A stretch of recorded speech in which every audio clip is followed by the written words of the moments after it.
इन दिनों जापान में मांस खाने वाले बैक्टीरिया ने बहुत आफत मचा रखी है।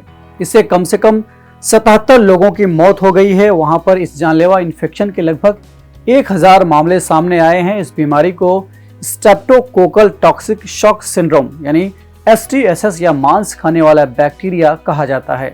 इस खतरनाक इन्फेक्शन की मृत्यु दर 30% तक है। पिछले साल इस संक्रमण से 97 मौतें हुई थी।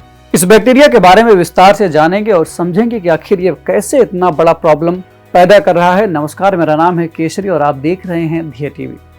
देखिए, बैक्टीरिया एक कोशिका वाले माइक्रोस्कोपिक जीव होते हैं जो अन्य जीवों के अंदर और बाहर दोनों जगह लाखों की संख्या में हर तरह के एनवायरनमेंट में मौजूद होते हैं।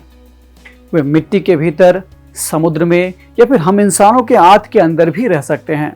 इन्हें केवल माइक्रोस्कोप से देखा जा सकता है।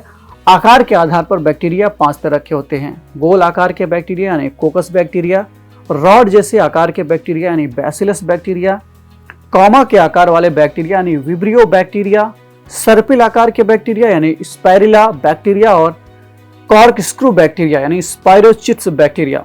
सवाल उठता है कि क्या सारे बैक्टीरिया खराबी होते हैं? देखिए, ऐसा नहीं है। आमतौर पर बैक्टीरिया को संक्रमण, बीमारियों और मौत का कारण माना जाता है, जबकि सच्चाई यह है कि लगभग 99% बैक्टीरिया हमें कोई नुकसान नहीं पहुंचाते हैं। सिर्फ 1% ही ऐसे होते हैं जिनसे बीमारियां होती हैं। अगर शरीर में अच्छे बैक्टीरिया की कमी हो जाए तो आपको डाइजेशन से संबंधित प्रॉब्लम्स होने लगती हैं, नींद की प्रॉब्लम हो जाएगी, स्किन पर चकत्ते और एलर्जी, थकान, सुस्ती, ये सारी प्रॉब्लम्स बढ़ने लगती हैं और इसकी वजह से अदर प्रॉब्लम्स, अदर डिजीज भी होने लगती हैं। तो फिर ये मांस खाने वाला बैक्टीरिया क्या है और ये कितने तरह का होता है? मांस खाने वाले इस बैक्टीरिया का वैज्ञानिक नाम नेक्रोटाइजिंग फास्सिसाइटिस है। ये शरीर के अंदर किसी जख्म या कटी फटी त्वचा के रास्ते घुसते हैं और इंसान की सेल्स और टिश्यूज को खाने लगते हैं, यानी कोशिकाओं और ऊतक को। शरीर में घुसने के बाद ये बैक्टीरिया काफ़ी तेजी से अपनी संख्या बढ़ाते हैं और अंगों को खाने लगते हैं। ये सबसे पहले ब्लड सेल्स या रक्त कोशिकाओं पर अटैक करते हैं। इससे शरीर में ब्लड फ्लो बंद हो जाता है और शरीर में खून की कमी होने लगती है, ब्लड की कमी होने लगती है। इसके बाद फेफड़े तक पहुंचने में से ज़्यादा वक्त नहीं लगता और फिर सांस लेने में दिक्कत होने लगती है। ऐसे में संक्रमित व्यक्ति के 1 हफ्ते के अंदर मौत हो सकती है। हालांकि ये काफ़ी दुर्लभ होते हैं।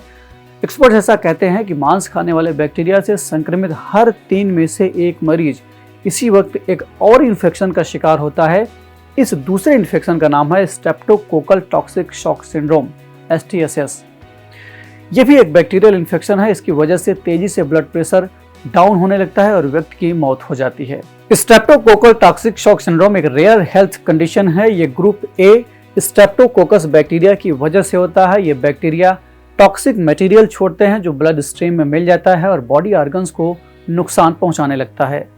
ये बैक्टीरिया हमारे मांस को ही खाते हैं। इससे हार्ट, लीवर और किडनी जैसे इंपॉर्टेंट ऑर्गन्स प्रभावित हो सकते हैं।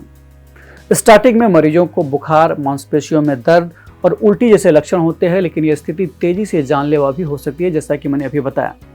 इसमें मरीज को लो ब्लड प्रेशर, शरीर में सूजन और कई अंगों का काम करना बंद कर देना, जैसे कि मल्टीपल ऑर्गन फेल्योर की कंडीशन बन सकती है।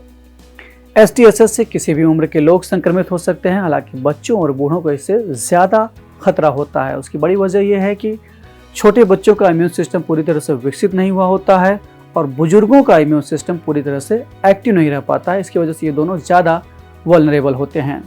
इसके इलाज के लिए बाजार में J8 नाम की वैक्सीन उपलब्ध है। साथ ही डॉक्टर एंटीबायोटिक और सर्जरी के जरिए शरीर में फैलने वाले संक्रमण को रोकने की कोशिश करते हैं। अगर संक्रमण ज़्यादा फैल जाता है तो डॉक्टर ऑपरेशन के जरिए शरीर के उस हिस्से को काटकर बाहर निकाल देते हैं। इसके अलावा डॉक्टर सलाह देते हैं कि आप साफ सफाई के जरिए अपने जोखिम को कम कर सकते हैं। अगर आपको पहले से कोई घाव है तो उसकी अच्छे से देखभाल कीजिए। अपनी पट्टियों को लगातार नियमित रूप से बदलते रहें। साफ सफाई पर ज़्यादा से ज़्यादा ध्यान दें। तो ये थी बात मांस खाने वाले बैक्टीरिया की और अब बारी है आज के सवाल की। आपको कमेंट करके बताना है कि बैक्टीरिया जीव वर्गीकरण के आधार पर किस समूह यानी किंगडम से संबंधित है। इस एपिसोड में इतना ही। हम फिर मिलेंगे एक नए कार्यक्रम के साथ। तब तक के लिए आप जमकर पढ़ते रहिए और बढ़ते रहिए। नमस्कार।